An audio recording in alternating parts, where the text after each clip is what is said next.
venho aqui convidado pelo Coletivo Intervozes, que propôs essa mesa, para moderá-la, né? Para moderar a discussão que a gente vai ter hoje, agora das 4 até às 5h30 da tarde.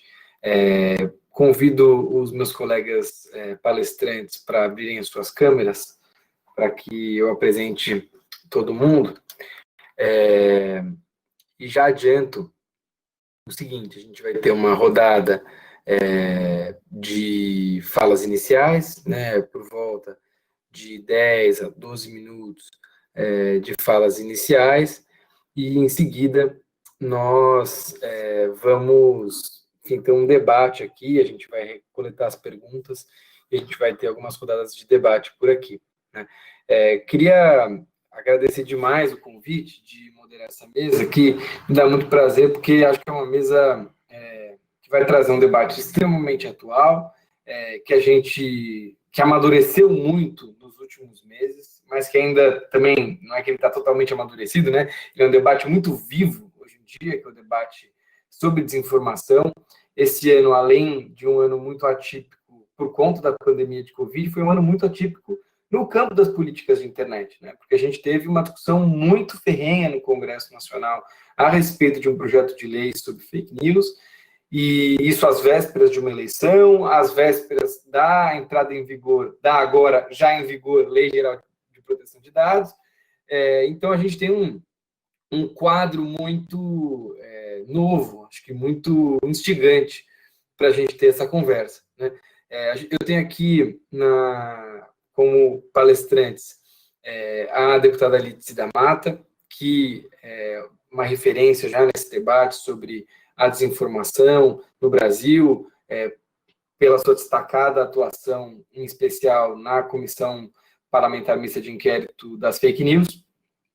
Tenho aqui a Helena Martins, do Coletivo Intervozes, tenho o Fernando Galo, do Twitter, e o Rafael de Almeida Evangelista, pesquisador da Unicamp e, além de tudo, recém-eleito conselheiro do CGI.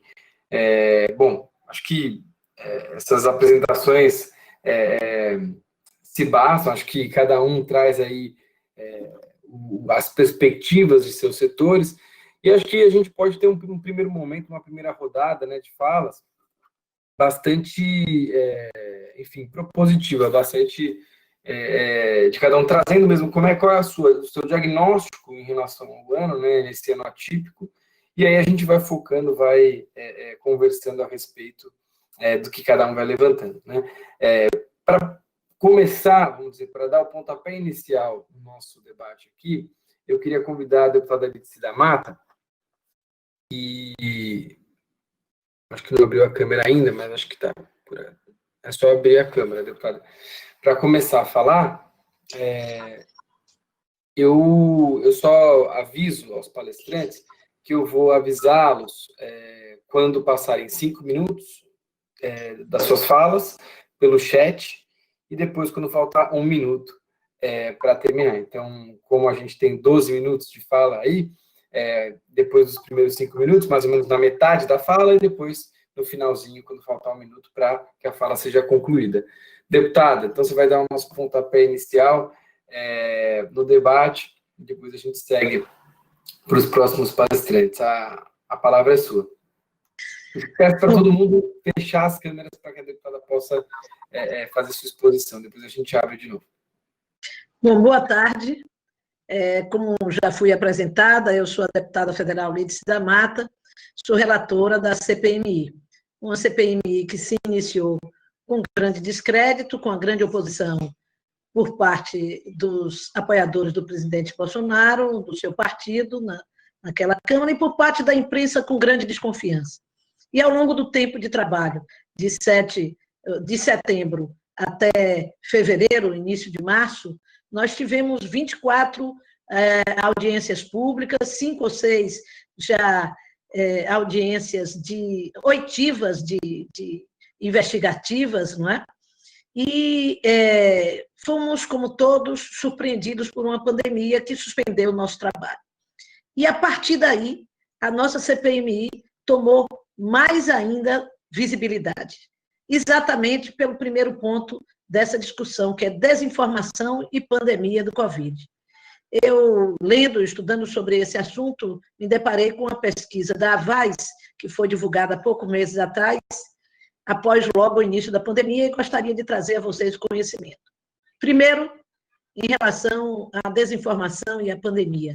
Os brasileiros acreditam mais em notícias falsas sobre o Covid-19 do que, por exemplo, os italianos ou norte-americanos, levando a população a reproduzir equívocos que colocam em risco a própria saúde e de demais pessoas, dificultando, portanto, as medidas de prevenção já indicadas pelas autoridades de saúde pública no país e fora dele. De acordo com o levantamento, 9 em cada 10 brasileiros entrevistados em nosso país viram pelo menos uma informação falsa sobre a doença. E 7 em cada 10 brasileiros entrevistados acreditaram em ao menos um conteúdo desinformativo sobre a pandemia. Os dados comprovam um alerta feito pela Organização Mundial de Saúde. As fake news sobre Covid se espalham mais rápido que o próprio vírus.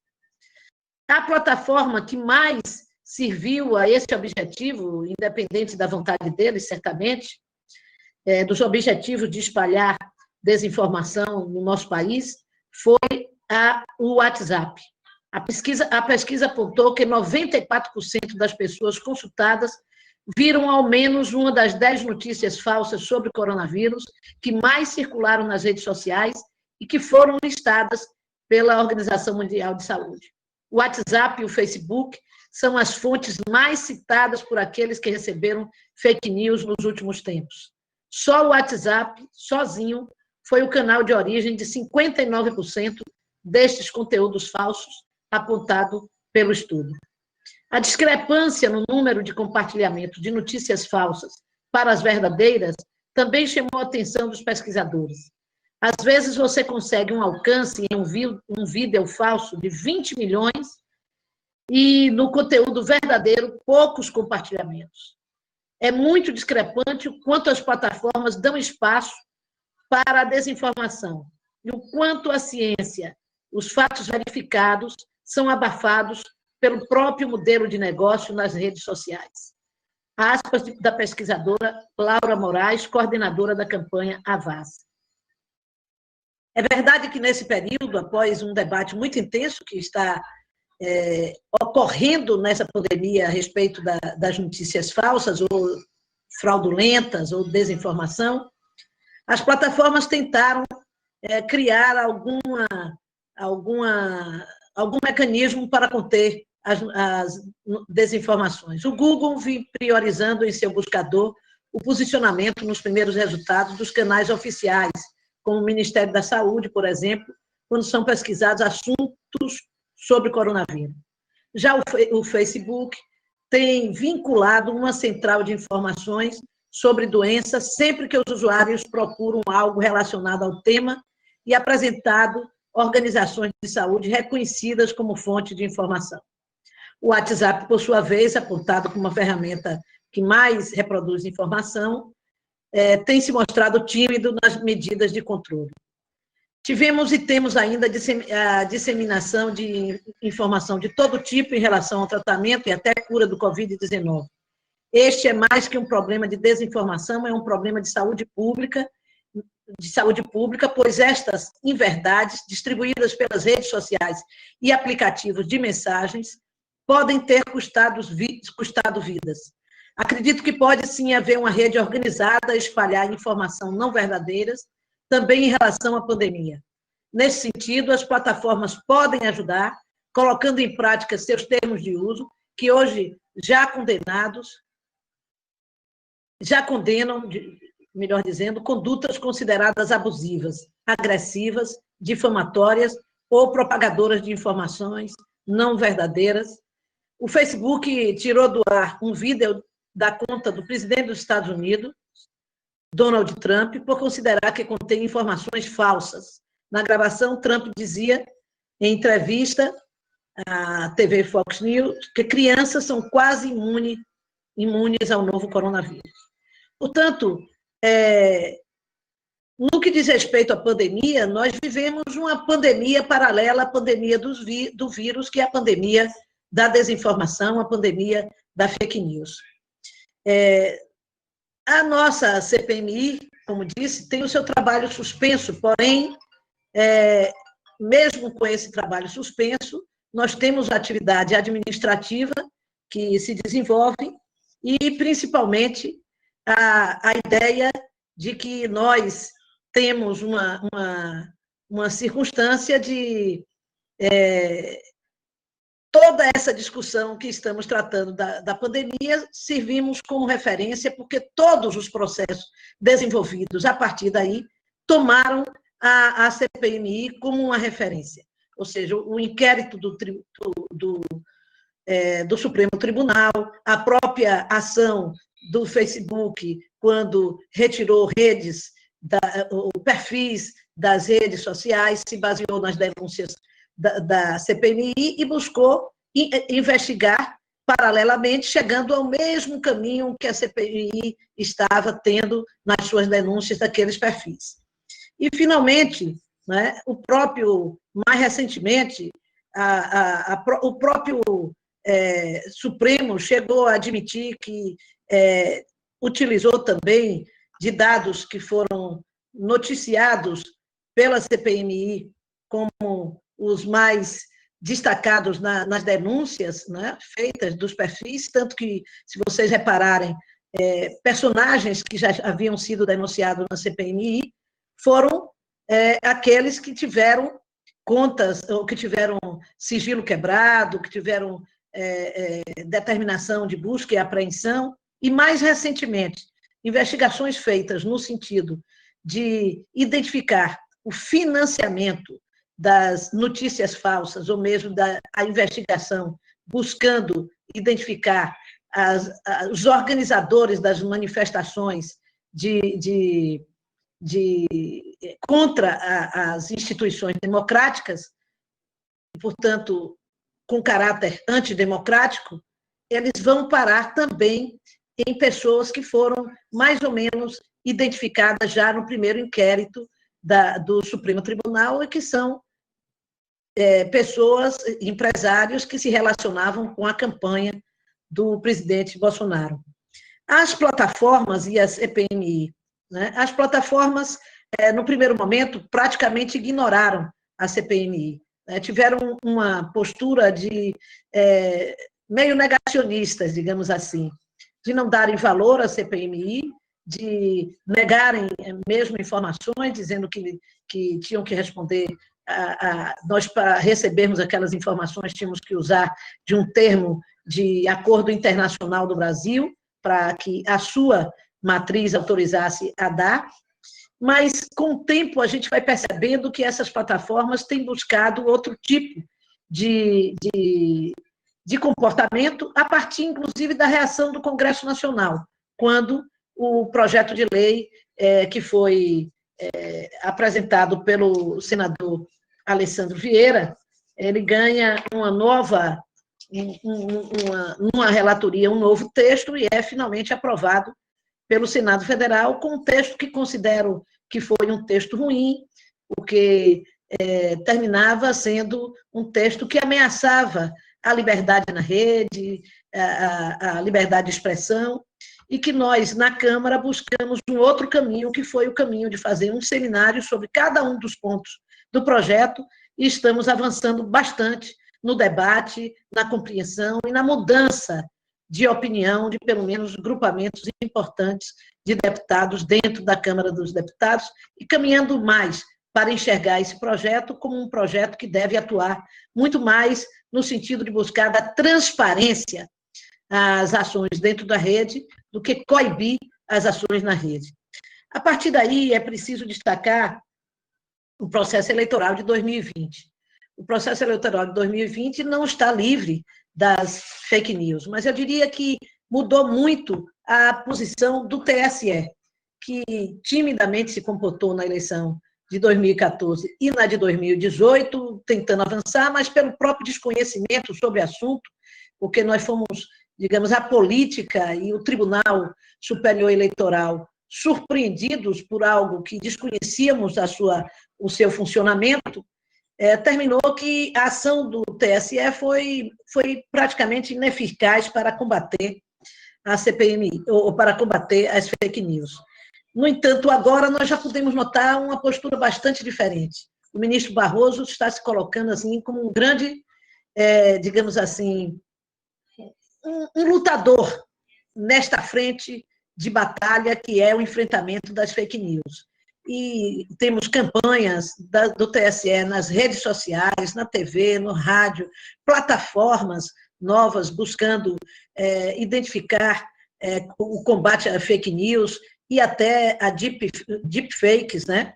E, portanto, eu creio que mesmo tendo uma atuação intensa de fake news nessa eleição, como aconteceu também nesse período de pandemia, nós vamos ter uma sociedade mais preparada para isso. Porque também na pandemia, esse processo de desinformação chocou muito a sociedade.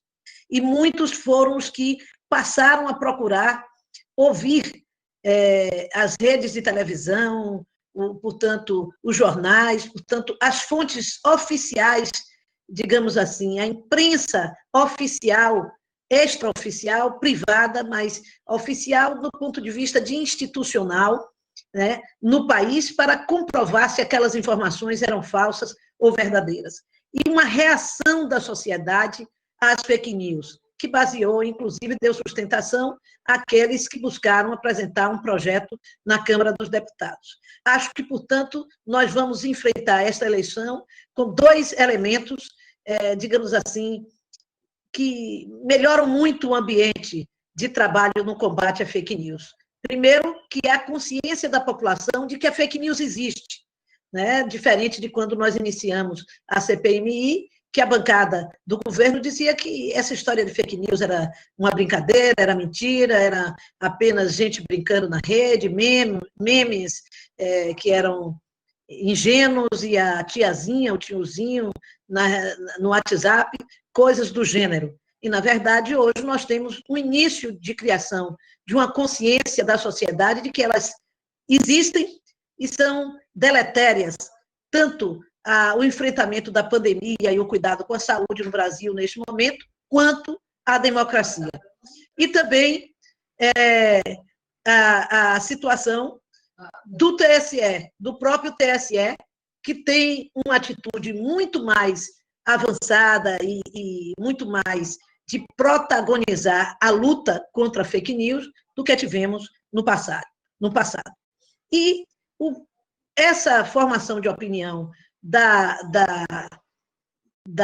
sociedade está baseada também em novos mecanismos, né? E na busca de debater esta questão que a sociedade no mundo inteiro tem buscado. Agora, por exemplo, nós temos, vou finalizar, temos o documentário O Dilema das Redes, que está passando na Netflix, que tem sido um espaço de muito conhecimento, como tivemos no passado, a Democracia Hackeada e outros documentários visando esclarecer a opinião pública sobre o malefício da rede para as democracias ocidentais e, portanto, para a sociedade brasileira, nesse caso, objetivo. Portanto, eu encerro aqui, já vi que Francisco entrou, e agradeço o espaço dado, desculpem o improviso, porque o tempo foi o que me permitiu. Muito obrigada. Nós que agradecemos, deputada. Acho que a senhora fez um panorama maravilhoso para a gente poder começar a entrar nesse debate mesmo, né? Trazendo, enfim, a conjuntura do Congresso Nacional e de como, enfim, a questão política de enfrentamento às fake news foi evoluindo, né? A partir do último ano, dos últimos 2 anos. E agora, acho que a senhora preparou muito bem esse momento seguinte, que eu chamo a Helena para trazer um pouco o mapeamento, né, que o Coletivo Intervozes fez a respeito do tema, que enfim, acho que parte desse panorama que a deputada trouxe, mas organiza aí uma série de iniciativas de enfrentamento à desinformação Enfim, passo agora a palavra para a Helena, sem muitas delongas. Vou desligando a minha câmera aqui, pedindo para a deputada também desligar a dela, para a Helena fazer a sua exposição. Helena, está com você. Muito obrigada, Chico, deputada Lídice, muito obrigada pela sua disponibilidade, pela excelente contribuição que posicionou muito bem o problema e a forma como ele tem sido enfrentado no Congresso Nacional, né, com todos os seus vieses e dificuldades, inclusive, da gente conseguir dar conta, né, de um tema tão abrangente, tão complexo, por meio também de medidas legislativas.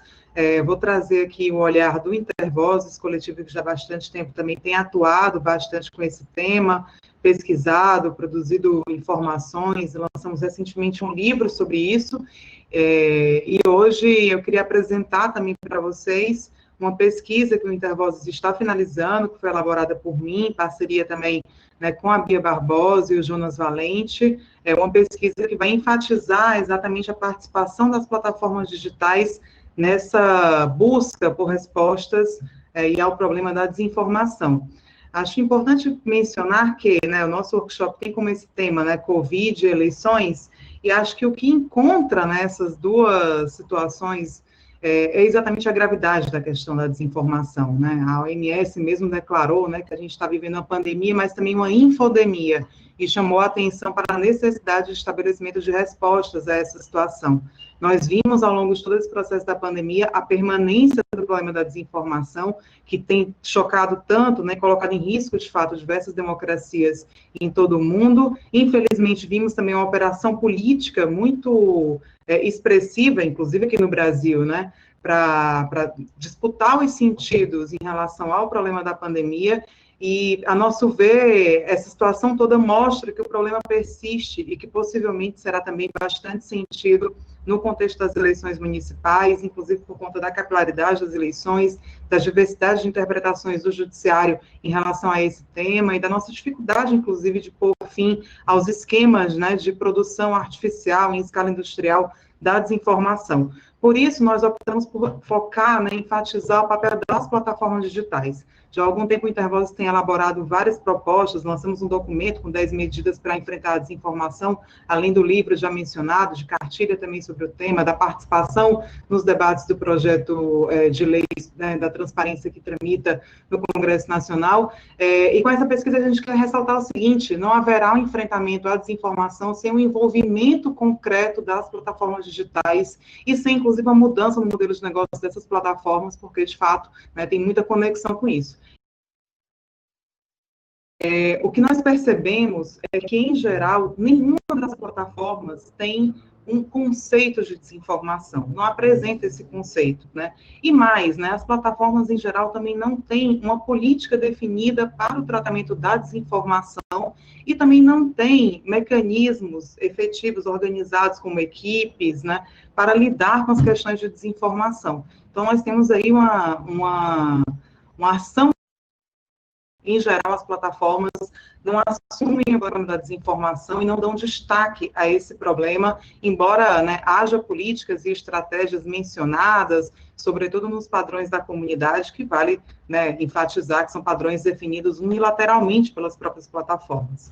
Em relação à moderação de conteúdo, o que nós percebemos é que, né, há de fato a moderação de conteúdo. Algumas plataformas como Facebook e Instagram, né, valem-se de parceria com algumas agências de checagem para, por exemplo, apontar, né, no caso do Facebook, a classificação de um conteúdo como falso, parcialmente falso, levando aí a adoção de um rótulo específico para esse tipo de conteúdo e passando também a oferecer artigos relacionados, né, para acabar promovendo mais informações relacionadas ao tema em questão. No caso do Instagram, também vale mencionar especificamente em relação à Covid, né, conteúdos falsos relacionados a tratamentos, teoria da conspiração, falsas alegações registradas como danosas pelas autoridades de saúde são removidos, assim como anúncios também, hashtags desinformativas, né. No caso do WhatsApp, mais uma vez concordando com a deputada, nós temos visto uma resistência muito grande à adoção de medidas em relação à desinformação. Como o WhatsApp se apresenta como uma plataforma de mensagens privadas criptografada, ele não assume, inclusive, ele tem mecanismos que fazem com que funcionem. Né? Helena, desculpa te interromper, é só para falar que o compartilhamento de tela não está acontecendo no YouTube. Agora tá, acho que agora aconteceu. Desculpa, eu posso ir sem o slide. Desculpa interromper, mas é só porque queria que conseguisse assistir o que você estava falando. Então, eu vou dar uma tolerância do tempo também para que a gente consiga olhar para os slides que você já passou, se puder. Eu sugiro, Chico, como a gente tem um tempinho, né, limitado, pode esquecer, eu vou seguindo aqui pelas próprias categorias, não precisa mostrar não, porque eu acho que está travando o próprio compartilhamento desse slide, e certamente nós vamos disponibilizá-lo também nos canais do Intervozes e em outros espaços. Bom, beleza. Então, estava explicando a nossa segunda categoria de análise, que era exatamente essa, né, de moderação de conteúdo.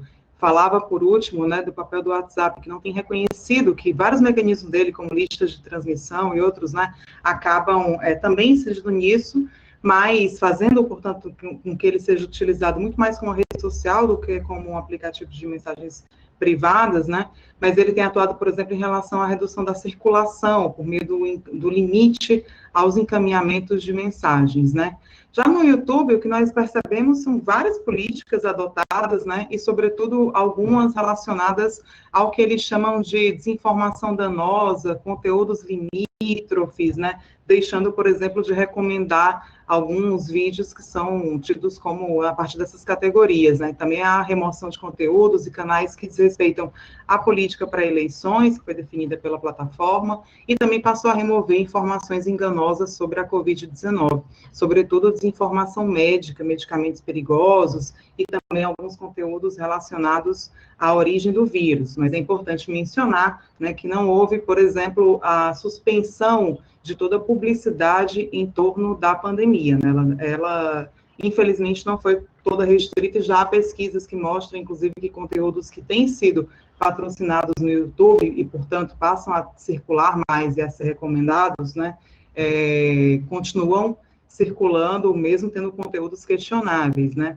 No Twitter, há uma política relacionada a mídias manipuladas, como deepfakes, né, conteúdos desse tipo são marcados, podem ter uma visibilidade reduzida, podem receber também um link com explicações, e eu destacaria aqui que alguns conteúdos que possam enganar as pessoas sobre voto são proibidos dentro da política de integridade nas eleições, que nos Estados Unidos, por exemplo, levou a todas as postagens de candidatos serem sinalizadas, o que não há ainda no Brasil.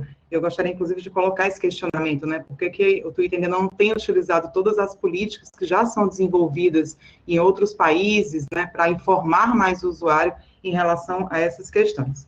Em relação à terceira categoria que nós utilizamos, promoção de informações e transparência, nós percebemos que as plataformas, em geral, têm buscado promover informações de autoridade, sobretudo no caso da Covid-19, né? Essa foi uma ação bastante perceptível.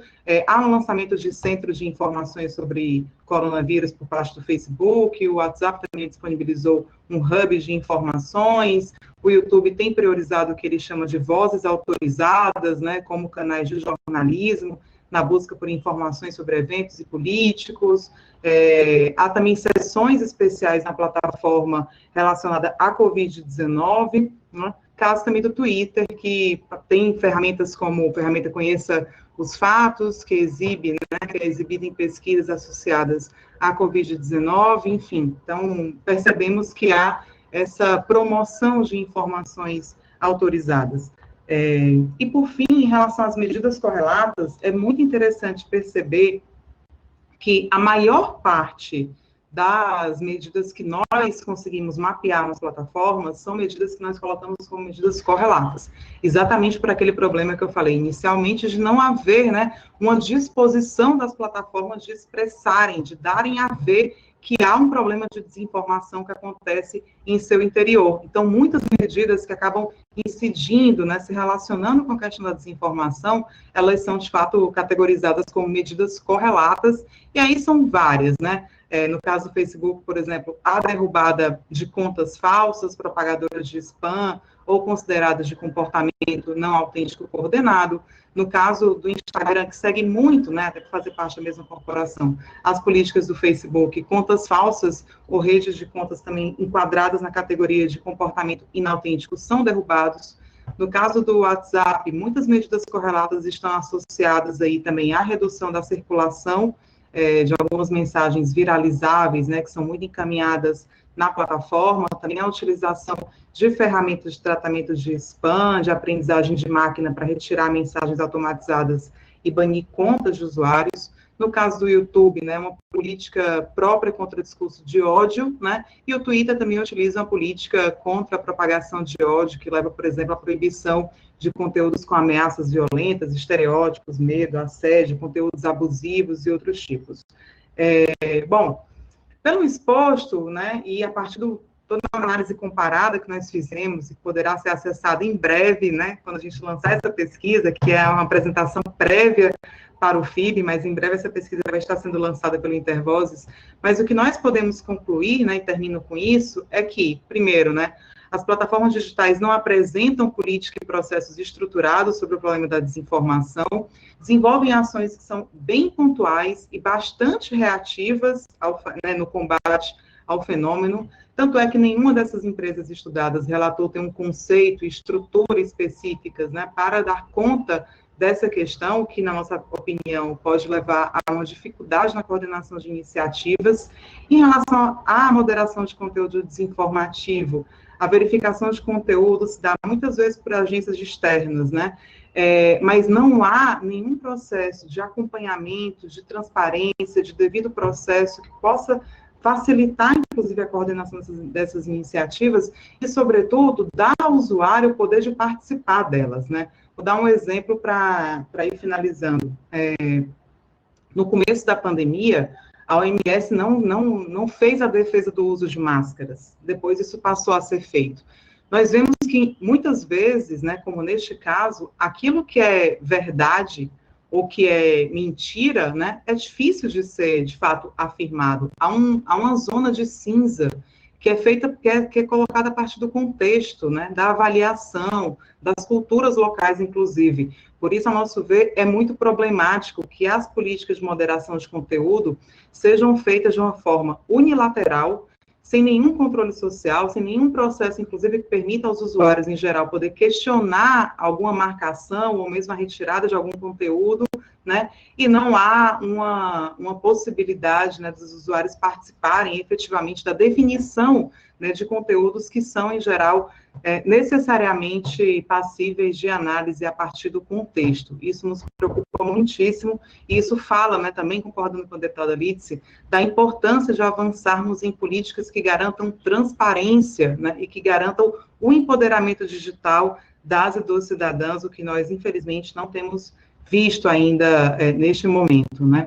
Além disso, né, nós vimos que as plataformas, elas resistiram em remover conteúdos desinformativos, mas a partir da pandemia isso foi feito com mais frequência. Muitas vezes, né, essa remoção se dá a partir de sistemas automatizados, e é fundamental considerar a importância de ter uma possibilidade de recorrer, por exemplo, à avaliação humana, e não há um sistema que pode errar ainda mais nessa avaliação do que seja ou não verdade, né? Por fim, do nosso ponto de vista, é fundamental enfrentar, de fato, o problema e relacioná-lo ao modelo de negócio das plataformas. Essas medidas todas que foram citadas, elas não têm sido capazes de mudar o quadro de desinformação que nós temos sofrido no Brasil e no mundo, e é importante considerar a dramaticidade dessa situação e levar a uma revisão efetiva do modelo de negócio das plataformas digitais.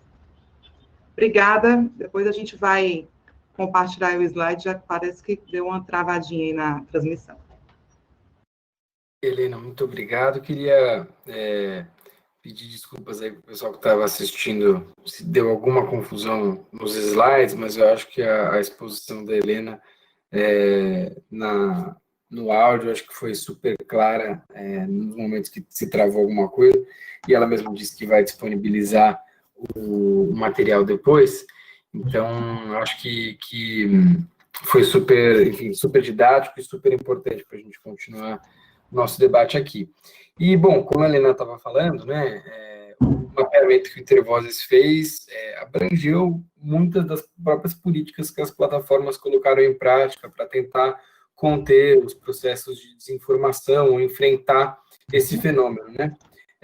E a partir disso, acho que o debate segue até uma cadeia lógica, né? A gente chamar agora o Fernando Galo, que trabalha no Twitter, né, na área de políticas públicas, e que vai ter oportunidade aí de comentar um pouco, a partir da perspectiva do setor privado, e, claro, dos provedores de aplicação, das plataformas, como que esse processo tem se engendrado, quais foram as peculiaridades que aconteceram nas ações de enfrentamento da desinformação durante o processo da pandemia, né, que acho que deve ter mudado aí uma série de iniciativas que precisavam, por exemplo, de times específicos para serem implementados, de tecnologias específicas para serem implementadas, e agora a gente está passando por um momento que as pessoas têm que trabalhar de casa, né, então a gente tem uma série de dificuldades de implementação mesmo dessas iniciativas,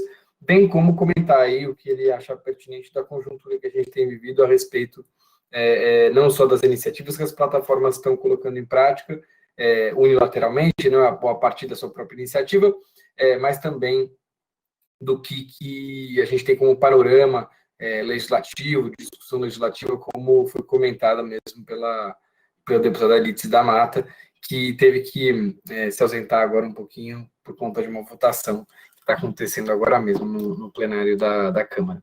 Então, Fernando, a palavra é sua. Obrigado. Boa tarde, Chico. Queria dar boa tarde também para a deputada Lídice da Mata, para a Helena, cumprimentar as duas pela exposição, dar boa tarde para o Rafael também, que vai se juntar a gente daqui a pouco. Queria cumprimentar também todo mundo que está acompanhando essa transmissão pelo YouTube. Eu queria começar, Chico, por dizer que a gente, no Twitter, sabe da importância do tema da desinformação e sabe da relevância do tema da qualidade da informação para a vida social e para um debate público bem informado. Eu vou endereçar a forma como o Twitter está combatendo a desinformação dentro da plataforma, inclusive fazendo menção ao tema da Covid, que você comentou, mas a Helena, a deputada Lídice também. Mas antes eu queria dar um passo atrás e começar por qualificar o Twitter. Se você for olhar para a tua fala, para a fala da Helena, quem queria parabenizar pelo estudo, penso que o enfrentamento a fenômenos complexos como esse deve se dar a partir de diagnósticos bem feitos e que esses fenômenos sejam bastante bem estudados. Mas vocês três se referiram às plataformas. E isso é uma coisa bastante comum. Evidente, todas são plataformas, mas uma coisa que eu queria, por começar a dizer, é que, primeiro, as plataformas são de empresas diferentes, com valores diferentes, plataformas diferentes têm, por exemplo, também arquiteturas diferentes. E isso é bastante importante para esse debate sobre desinformação. As pessoas costumam se criar as plataformas ou a Big Tech, mas cada uma tem uma forma de funcionar, uma arquitetura e, portanto, uma forma de lidar com os temas que se apresentam. O Twitter é a única das plataformas que é pública e de tempo real. As pessoas costumam se referir aos serviços de mensageria privada como as plataformas privadas e as demais como públicas. Pública mesmo, no sentido de qualquer pessoa pode ver tudo que está sendo conversado, só o Twitter. E, inclusive, refutar em tempo real qualquer conteúdo desinformativo ou qualquer outra visão de mundo. Numa plataforma pública, todo mundo pode identificar a origem de conteúdos desinformativos e o seu espalhamento. Isso, por si só, já tem um certo caráter inibitório na forma como a desinformação pode se propagar em diferentes plataformas.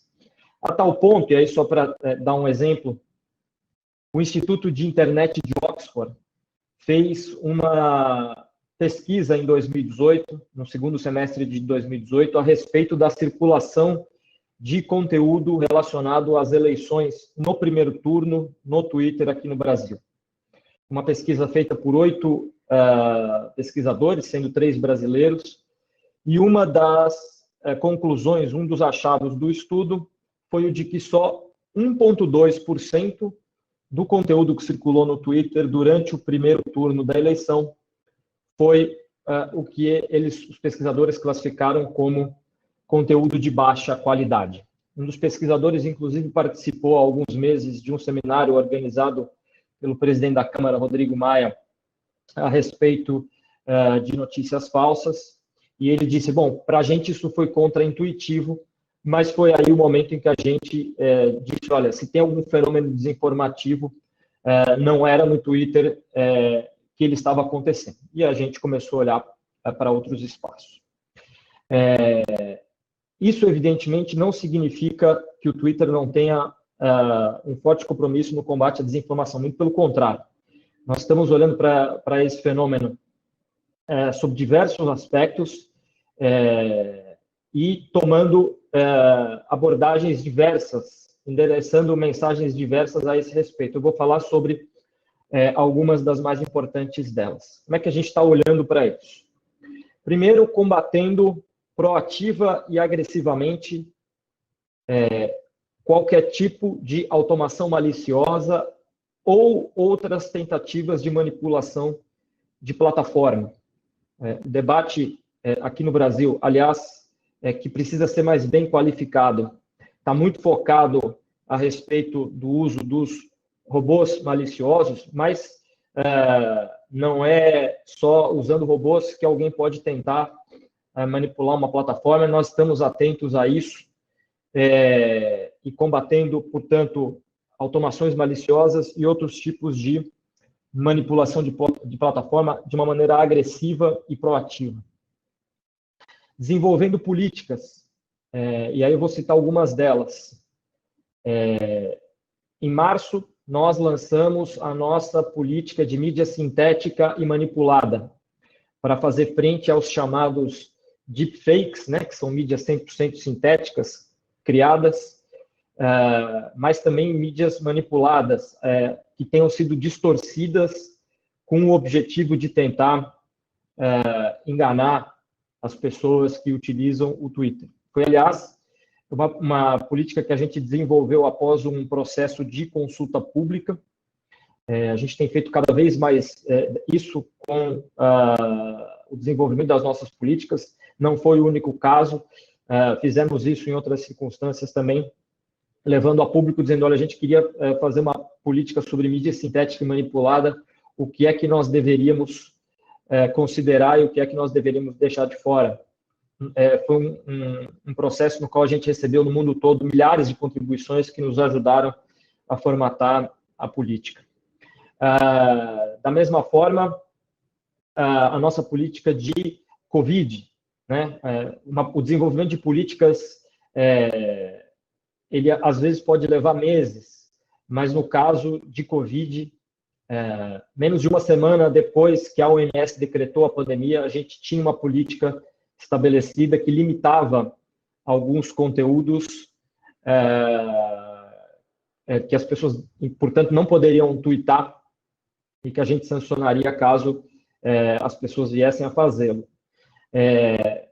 Ao longo desse tempo todo, do estabelecimento da política para cá, nós excluímos dezenas de milhares de conteúdo de conteúdos, desafiamos milhões de contas suspeitas de tentar manipular a conversa dentro da plataforma, mas, enfim, também foi o desenvolvimento da política sobre Covid que nos permitiu fazer isso. Assim como a nossa política de integridade de eleições, de integridade cívica, né? Agora a gente recentemente expandiu ela para cobrir outros eventos cívicos, como referendos, censos, assim por diante, e como a Helena fez referência há pouco, é uma política que limita alguns conteúdos em relação aos quais as pessoas podem ou não conversar a respeito do ato eleitoral, do pleito em si, não do conjunto amplo da eleição, mas a respeito do sistema eleitoral e assim por diante. Da mesma forma, estamos fazendo uma série de intervenções de produto para ajudar os usuários a encontrar informação de fontes autênticas, seja na timeline, seja na busca, seja na aba explorar, e tentando prover mais contexto. Também o debate de moderação de conteúdo, ele hoje, por hoje, ele está, de certa forma, ainda um pouco binário sobre remove o conteúdo ou deixa ele no ar. Uma coisa que a gente fez recentemente foi lançar também uma série de outras possibilidades, como a aplicação de filtros e etiquetas para que as pessoas, para conteúdos que eventualmente não violem as nossas regras, mas pode ser útil para as pessoas terem mais contexto sobre aquele tipo de conteúdo. Também temos apoiado iniciativas de checagem de fatos e também projetos de educação midiática. No segundo semestre do ano passado, a gente lançou 2 guias sobre educação digital, um em parceria com a Unesco e o outro em parceria com a Organização dos Estados Americanos, a OEA, ensinando as pessoas sobre questões como segurança, privacidade, integridade de fontes e assim por diante. Então, essas são algumas das medidas que a gente está tomando.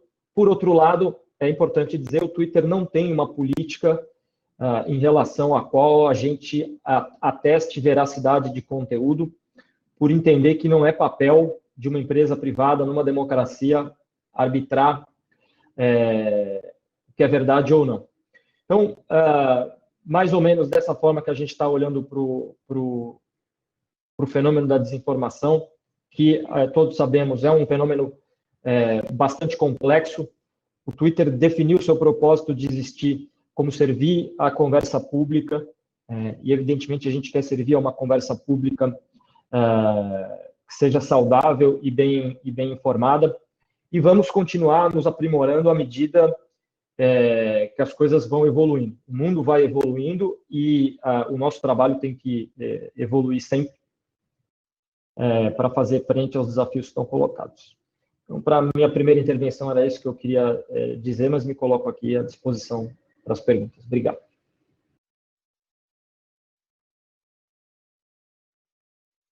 Obrigado, Fernando. Muito obrigado pela exposição. Acho que você trouxe aí todo um leque de considerações que passam, né, pela peculiaridade do Twitter, passa pelas iniciativas que vocês têm colocado e também uma avaliação também dos pontos que estão sendo debatidos também no debate legislativo, né? Você estava falando sobre a sua opinião a respeito do debate de moderação de conteúdo, que tem acontecido, inclusive, no âmbito do debate do PL das fake news, e, enfim, acho que foi super enriquecedor. E agora, sem também muitas delongas, vou chamar o Rafael aqui para a roda. Rafael, que é um pesquisador de referência, né, no campo da tecnologia e da sua relação com a sociedade, e que trabalha, né, pesquisador da Unicamp, mas que também, além disso, foi eleito como conselheiro do CGI para um mandato a partir do mês passado, eu acho, né? E que representando aí a comunidade técnico e científica. Rafael, pode ligar a câmera. Cadê você? Muito bem. Bom, aí já passo a palavra para você, Rafael. Acho que só trazendo talvez uma provocação inicial para a sua fala, aproveitando que você é o último a falar, a gente viu no próprio estudo que o Intervozes trouxe, né, que a Helena apresentou, toda uma diferenciação das ações que as plataformas têm empreendido, né, para enfrentar a desinformação, e a gente teve aí na fala do Fernando, ele considerando ou apontando o que o Twitter tinha de particular, né? E aí a minha provocação que eu gostaria de fazer para você, talvez, enfim, claro que você não precisa falar só sobre isso, acho que você deve ter uma apresentação pensada, mas como que da perspectiva da academia a gente consegue diferenciar ou encontrar similitudes entre as diferentes plataformas, né? E em que medida essas diferenças são relevantes na hora que a gente está conversando sobre enfrentamento à desinformação, quando a gente está falando de plataformas que têm, de fato, estruturas relevantemente diferentes. É isso. A palavra é sua. Obrigado, Chico. Bom, primeiro, dizer que eu vou falar bastante sobre isso. Achei uma coincidência bastante boa ouvir a fala da Helena e a fala do Galo, que eu acho que conversam bastante com coisas que eu já tinha planejado trazer para cá. Bom, primeiro começar, eu acho que agradecendo o convite do Intervozes para estar aqui, cumprimentando a Helena, cumprimentando o Galo, cumprimentando você, Chico, e cumprimentando também a deputada Lídice. Eu tive o prazer de estar lá numa das oitivas da CPMI das fake news, parabenizar a CPMI pelo trabalho, que eu acho que é algo bastante relevante, bastante importante. Bom, eu pesquiso empiricamente desinformação desde 2018, mas desde 2012, 2013, mais ou menos, eu já venho escrevendo sobre política internet, e mais de 15 anos atrás eu já venho tentando entender processos de economia política na internet, né? Eu faço essa digressão um pouco porque eu penso que estamos lidando com um fenômeno que é bastante complexo, com vários atores diferentes e com interesses diferentes em jogo. Qualquer tipo de solução para esse problema, seja pensando no contexto da pandemia, seja pensando no contexto das eleições, precisa levar vários elementos em conta. Acho que um deles é a diferença entre as plataformas, e qualquer tentativa mais simplista de uma solução muito técnica ou muito unidirecional e muito uma bala de prata, qualquer uma dessas tentativas eu acho que vai ser ineficiente. Mas eu estava falando aí que essa questão tem vários atores trabalhando aí em conjunto, e eu queria começar um pouco distinguindo três atores, né? Três atores que são diferentes ainda do usuário normal da internet, né? Aquele que é o consumidor de conteúdo das plataformas, etc. O primeiro e o mais poderoso desses atores, eu acho que nesse problema complexo da desinformação, são as plataformas. Embora elas tenham vários aplicativos diferentes, pareçam muito diferentes, e elas são, eu vou falar sobre isso, elas operam basicamente a partir de um insumo, que no passado a gente chamava de informação, mas que agora a gente tem se referido como os dados, né? Então, todas as plataformas têm um modelo de negócio, uma lógica baseada na intermediação do fluxo de dados. Pois bem, esses dados não são produzidos pelas plataformas, são produzidos pelos usuários da plataforma. Eles ou alimentam as plataformas diretamente com os seus serviços, com seus conteúdos, quer dizer, os posts, os vídeos, etc., ou oferecem passivamente dados enquanto consomem os conteúdos que circulam nas plataformas, né? O dado de localização, o tempo que você fica olhando para uma tela, e tudo isso ligado a práticas das próprias plataformas de criar perfis sobre as pessoas e tentar entender os gostos e etc., para administrar esse fluxo de informação ali. Pois bem, esses dados têm um valor econômico, isso é uma coisa que eu queria chamar a atenção, assim como a atenção que as pessoas dedicam às plataformas tem um valor econômico também. Esses insumos, esses dados coletados, produzem uma informação sobre o público, não é? Sobre o social, de uma maneira geral, que é vendida no mercado, assim como a atenção da audiência é vendida no mercado de publicidade, né? Para pensar, por exemplo, o Twitter, que é o exemplo que a gente tem aqui conversando com a gente, eles fazem uma intermediação entre você que está lendo a sua timeline e os conteúdos patrocinados que eles vão colocando na nossa timeline. E aí, esse é um dos atores. E eu queria falar de um segundo ator nessa coisa toda. Desde algum tempo atrás, as plataformas começaram a remunerar produtores de conteúdo. Então, plataformas como o YouTube, o Facebook e o Google, com o seu sistema do Google Ads, começaram a remunerar a produção de conteúdo. Então, esse é um segundo ator interessado, que são os criadores de conteúdo. Por um lado, as plataformas, com justiça, fizeram um movimento para recompensar a criação de conteúdo que circula ali, ainda que minimamente, né, isso é um outro assunto.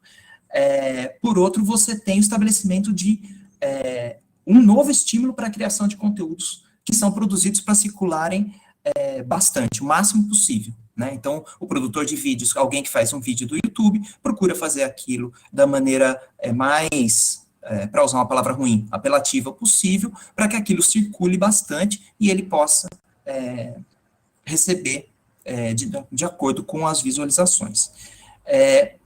Só que a gente tem ainda, nesse ecossistema, ou nessa estrutura da desinformação que eu estou querendo conversar aqui, ainda um terceiro ator, que são os grupos políticos interessados em usar as redes sociais para fazer política.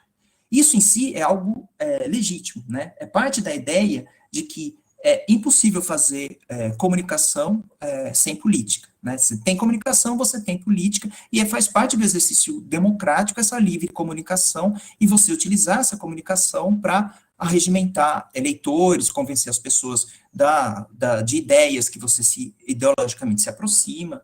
Isso é natural. Então, a gente tem esses três atores. Mas aí eu queria voltar a falar um pouco das plataformas, mais especificamente das redes sociais.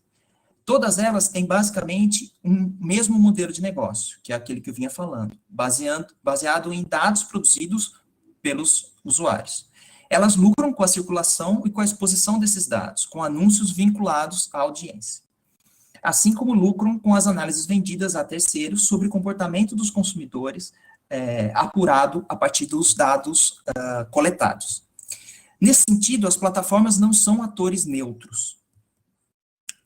Elas regulam via algoritmos e a arquitetura dos seus próprios sites, e aí entra um pouco naquela distinção que o Galo estava falando, que eu acho muito boa. Elas regulam, então, por algoritmos e pela própria arquitetura, pelo modo de funcionamento que cada uma tem, as interações dos usuários, de modo a maximizar as operações, né, as suas operações, as plataformas, não é? De uma maneira em que os usuários cada vez mais se engajem, porque isso aumenta o tempo de tela deles, e isso aumenta a possibilidade de coletar dados, e isso isso alimenta o modelo de negócio das plataformas, como muito bem falou a Helena hoje. E as plataformas, embora elas sejam diferentes, então o Twitter é diferente do YouTube, o YouTube é diferente do WhatsApp, o WhatsApp é diferente do Facebook, os usuários pulam de uma para outra das plataformas. Ou seja, as plataformas se interrelacionam por meio dos conteúdos. Então, o conteúdo de uma vai para a outra, e mais importante, o usuário de uma plataforma pula para a outra e vice-versa, via os links. Então, você tem como se fossem lugares diferentes, com gerenciamentos de interação específicos, arquiteturas específicas, mas conectados via os links. O Twitter tem um tipo de interação típica, estimulada. O Facebook tem outro tipo, o WhatsApp tem outro, e assim por diante. E aí, isso me permite, esses três conjuntos de atores são a antessala para eu falar o que eu acho que é o nó dessa coisa toda, que é o WhatsApp, né? Como bem disse a deputada Lídice da Mata, o WhatsApp tem uma centralidade muito grande no Brasil. A gente sabe que 3/4 dos brasileiros têm acesso à internet, mas desses 3/4, praticamente todo mundo, 99%, tem celular. E praticamente em todos os celulares você vai encontrar o WhatsApp. Por quê? Por vários motivos que podem explicar o sucesso da plataforma, não vou entrar nisso, mas quero ressaltar um em especial, que é o famoso zero rating. O fato de que uma pessoa, mesmo que sem mesmo depois que ela gastou todo o plano dela de dados do celular, ela continua acessando o WhatsApp, porque o WhatsApp fez diversos acordos com as operadoras de telefonia. E aí o WhatsApp, ele tem essa centralidade e ele é, de fato, acho que o grande problema que a gente tem se relacionado com relação à desinformação, e ele tem sido um grande vetor de espalhamentos de conteúdo. Isso eu tenho trabalhado, então, como eu estava falando, desde 2018 com desinformação especificamente, e tenho trabalhado fazendo etnografia no WhatsApp, ou seja, eu e meus alunos temos entrado em diversos grupos do WhatsApp e temos analisado grupos, e aí com um foco especial na política. Os grupos que eu fui entrando, eu comecei a entrar em grupos de caminhoneiros, e aí depois isso foi me levando, e eu acabei em grupos da extrema-direita, não é? Então, o WhatsApp tem uma alta penetração e uma grande capacidade de espalhar conteúdos. Embora o WhatsApp se diga institucionalmente como um serviço de mensageria, vários estudos, e aí quero citar aqui os estudos do pessoal da UFMG, têm demonstrado que o WhatsApp, na prática, funciona como uma rede social, porque os grupos do WhatsApp permitem, não é, vários usuários, e o que as pesquisas desse pessoal da UFMG têm descoberto, e alguma coisa que eu consigo verificar com a minha etnografia, é que você tem, em vários grupos sobre política, mesmos membros espalhados em grupos diferentes. E esses mesmos membros se articulam para enviar os mesmos conteúdos para os grupos de discussão sobre política. E aí estou falando da minha amostra, né, que são esses grupos da extrema-direita. Bom, o que eu percebi, e aí agora eu queria pedir para o Rodrigo mandar subir o slidezinho que eu trouxe para mostrar para vocês, e que tem a ver com a circulação da desinformação nas diferentes plataformas. O que eu percebi nossa, tem 1 minuto só, vou adiantar bastante e depois a gente conversa. Eu só quero mostrar esse gráfico aqui. Basicamente, o que eu percebi foi que a extrema-direita desenvolveu uma expertise ou uma tecnologia muito específica de controle da circulação dos conteúdos nos grupos, não é? Ela conseguiu instrumentalizar diversos grupos para os seus interesses. E, com isso, ela juntou, eu não sei se está dando para ver aqui no gráfico que tem aqui embaixo, mas aqui, nesse gráfico, tem 3 bolinhas. Uma do Facebook, outra do WhatsApp, e a outra do YouTube e AdSense. E aqui tem do lado esquerdo, tem uma coisinha dito conteúdo em circulação, porque os conteúdos nas redes sociais circulam sem medo, em todas as plataformas. Aqui eu não coloquei o Twitter e o Instagram, mas o Twitter e o Instagram também estão envolvidos nessa circulação. Não coloquei porque aqui eu quero discriminar o papel desses 3 atores aqui, que eu acho muito importantes. Pois bem, eu estava falando que a extrema-direita conseguiu muito bem instrumentalizar o WhatsApp no sentido de garantir exposição, espalhamento e impulsionamento para conteúdos que ideologicamente se encaixam com o que ela gostaria de espalhar. Ao fazer isso, ao dominar essa capacidade, ao ter essa capacidade de espalhar esse conteúdo, e aí, assim, é um conteúdo que primeiro está nos grupos da extrema-direita, mas que depois vai se espalhando em diversos outros grupos de WhatsApp por aí. Então, aquela desinformação que sua tia recebe no WhatsApp, dela, antes passou por vários, por outros grupos. Muito bem. Então, voltando aqui para o meu gráfico, a extrema-direita conseguiu muito bem espalhar isso, deter esse motor de espalhamento, e com isso ela conseguiu arregimentar muito trabalho daquele segundo grupo que eu falei para vocês, dos produtores de conteúdo, que produzem vídeos, produzem sites e etc., e que são sites que são monetizados pela internet afora, e vídeos que são monetizados no YouTube, mas que são espalhados no WhatsApp. A mesma coisa com o Facebook. O Facebook também remunera os seus vídeos, e o WhatsApp espalha muito desses links de vídeos que estão no Facebook. Com isso, o que a gente tem? Eu vou concluir, Chico, bem rapidão. Com isso, o que a gente tem? A gente tem um controle de uma plataforma e que conseguiu arregimentar pessoas para produzir conteúdo, e que quem controla essas plataformas, esses grupos, não precisa remunerar essas pessoas para fazer, porque as plataformas, as outras, já remuneram os vídeos por exposição.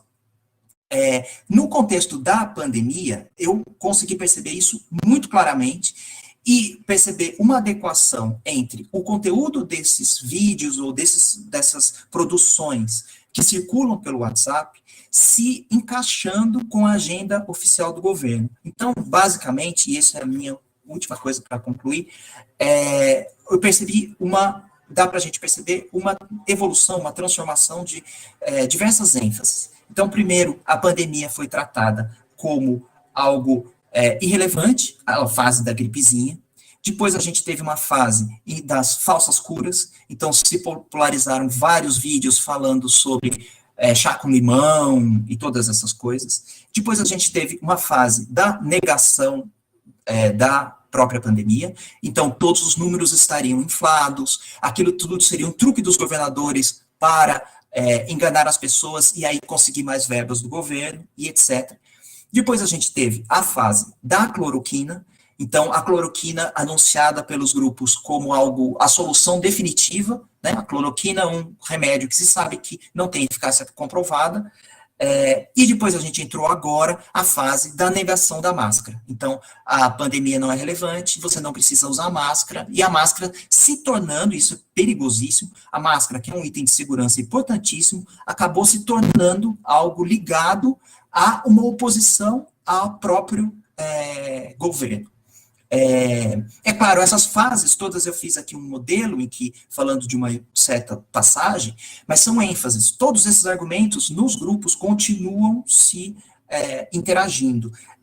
E o meu ponto final, para encerrar, é justamente esse, assim, o quanto a desinformação política se casou com a desinformação sobre a pandemia e nos levou a um problema seríssimo em que restrições ou políticas e medidas que são chanceladas pela ciência passam a ser negadas por esse grupo que politicamente tem muito mais afinidade com teorias da conspiração, com a ideia de um complô e etc.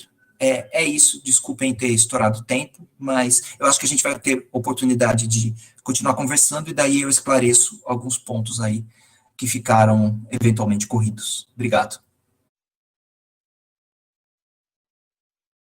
Já. Pode ficar com a câmera aberta, eu chamo a Helena e o Fernando para todo mundo ficar com a câmera aberta. A deputada Lídice, infelizmente, não vai poder ficar para o debate por conta de votação no plenário. Então, já vou fazer aqui, como a gente tem um avançar da hora, e a gente está programado para terminar daqui a 10 minutos, o meu plano é a gente fazer um bloco de perguntas. Eu coletei aqui algumas perguntas, vou direcionar, vamos dizer, uma indagação a cada um dos nossos convidados, mas vou também deixar cada um com liberdade para fazer suas considerações finais, e, enfim, trazer o que achar mais conveniente também, já se despedindo, né?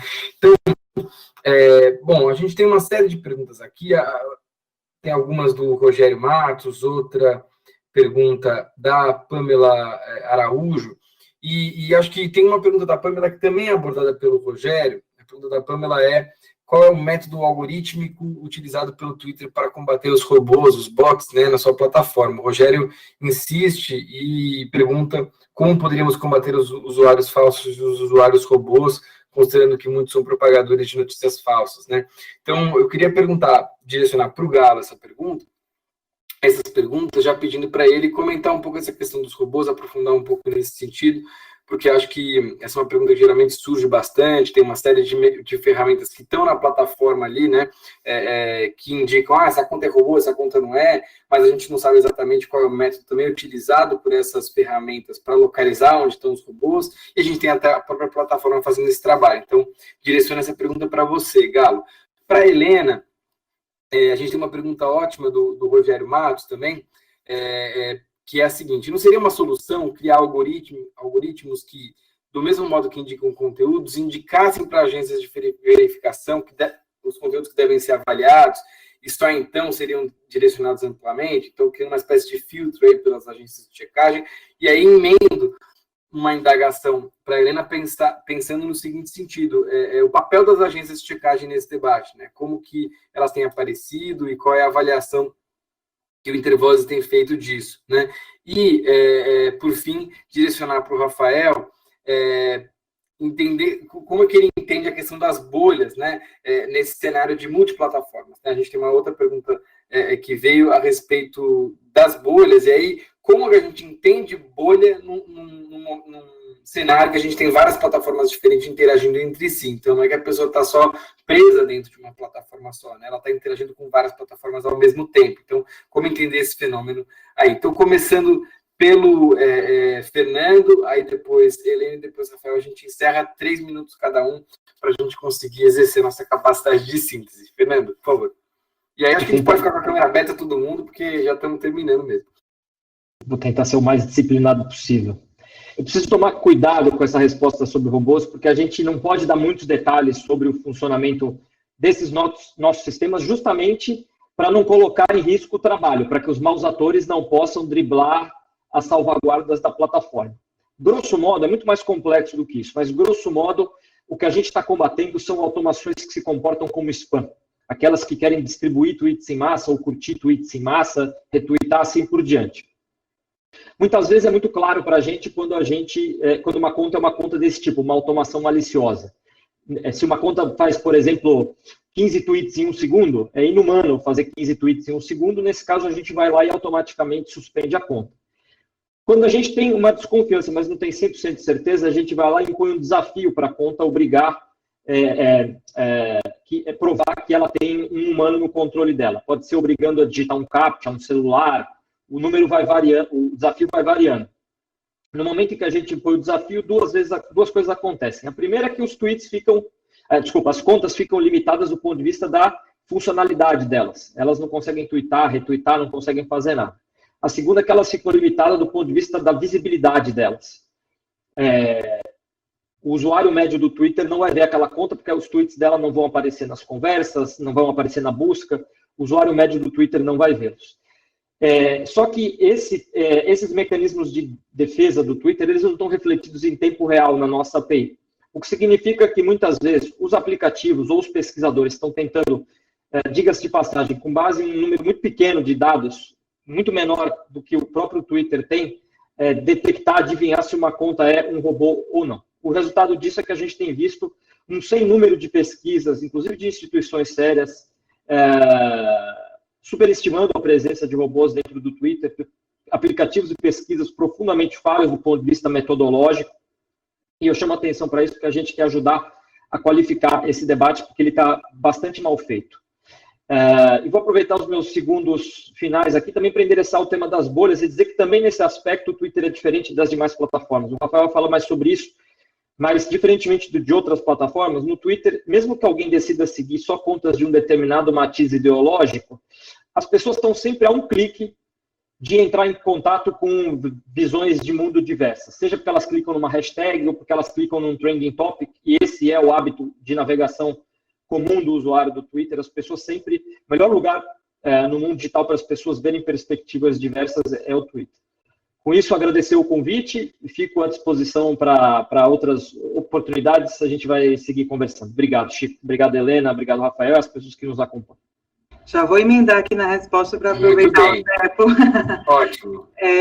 Acho que a pergunta que foi trazida, ela direciona para a plataforma mais um poder, né? Quando a gente pensa que os algoritmos vão direcionar conteúdos, né, a gente fica perguntando quem é que vai escolher esses conteúdos, vão ser as plataformas.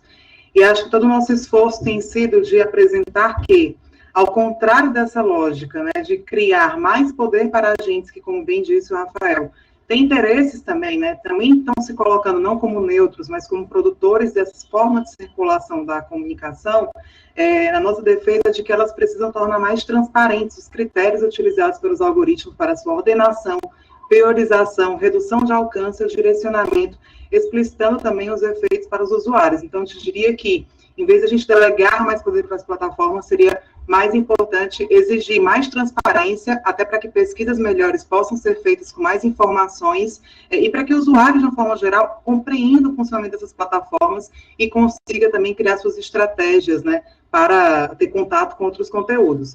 Fico com isso, vou direcionar aqui a audiência, talvez, para dar uma olhada no material que eu vou postar aí com um link sobre regulação das plataformas, porque eu acho que tem muitas propostas para regulá-las de uma forma democrática, ampliando o debate público e não circunscrevendo e não também direcionando para uma agência ou outra, que também são agentes que vão ter seus interesses, a resposta para um fenômeno tão complexo como a desinformação e também para uma definição do que é a não verdade que circula na nossa sociedade, né? Acho que isso é muito relevante. Agradeço bastante a participação de vocês e ficamos à disposição para outros momentos seguir esse diálogo. Obrigado, Helena. Rafael. Já vou emendar, então. Eu acho que o tema das bolhas é importante, mas às vezes o tema da bolha aparece meio que supervalorizado.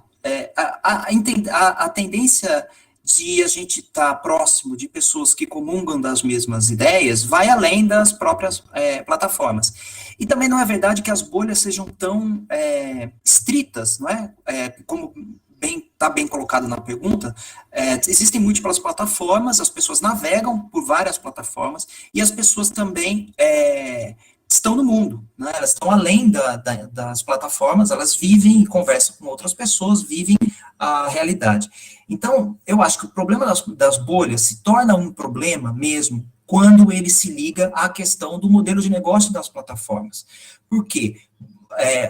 Usuários que estejam muito próximos e sempre retroalimentados com aqueles mesmos conteúdos, isso é performado muito pelos próprios algoritmos que buscam aumentar o tempo de visualização daqueles conteúdos. Então, você tem trabalhos excelentes mostrando o quanto o mecanismo de sugestão do YouTube tem caminhado muito mais no sentido de radicalização daquelas ideias que primeiramente são apresentadas. E qual é a lógica disso? A lógica disso é aumentar o tempo de tela das pessoas.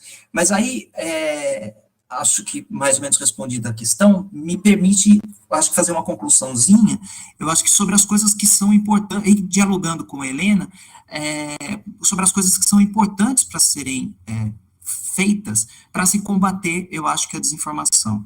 Acho que uma primeira questão, ela abordou muito bem, é a questão da transparência. A gente precisa de muito mais transparência sobre as recomendações dos algoritmos que são feitas para nós. Se a gente tiver mais transparência por isso, a gente vai poder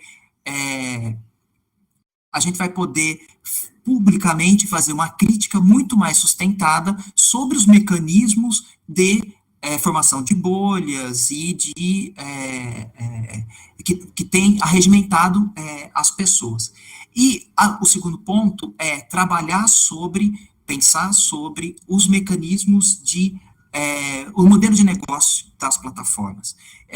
Eu acho que é preciso haver uma regulação muito consciente e que não seja a regulação virou meio que uma panaceia. Então, a gente sempre responde regulação, regulação, regulação, como problema da força das plataformas. Agora, a gente precisa de uma regulação que não funcione como legitimação do modelo de negócios. A gente precisa de uma regulação que, de fato, coloque nesse modelo de negócios todos os freios necessários para que ele não viole características éticas, de privacidade, e não perturbe socialmente, não seja disruptivo para o próprio corpo social, né? A gente tem relatos e muitas boas pesquisas já mostrando sobre o vício que as pessoas vêm desenvolvendo, também dessa relação que eles estabelecem com as plataformas, o vício no consumo daquilo, porque elas são feitas para dar recompensas para o usuário, e a quantidade de doenças psíquicas que as pessoas têm manifestado por um excesso de consumo desse conteúdo nas plataformas. Acho que a gente não tem muito mais tempo, mas tem muita discussão boa para ser feita, e eu acho que esses são dois caminhos muito importantes: transparência e regulação especificamente do modelo de negócios. Obrigado, Rafael. Bom, então, em ponto, 5h30, encerramos aqui a nossa discussão, que trouxe a deputada Lídice da Mata como representante aí do setor público, o Fernando Galo, do Twitter, como representante do setor privado, Helena Martins, do Intervozes, como representante da sociedade civil do terceiro setor, e o Rafael Evangelista, como representante da comunidade técnico-científica. A gente fica por aqui agradecendo a presença de todo mundo, dos palestrantes, né, e a audiência de todo mundo pela internet. Até a próxima, pessoal. Tchau, tchau.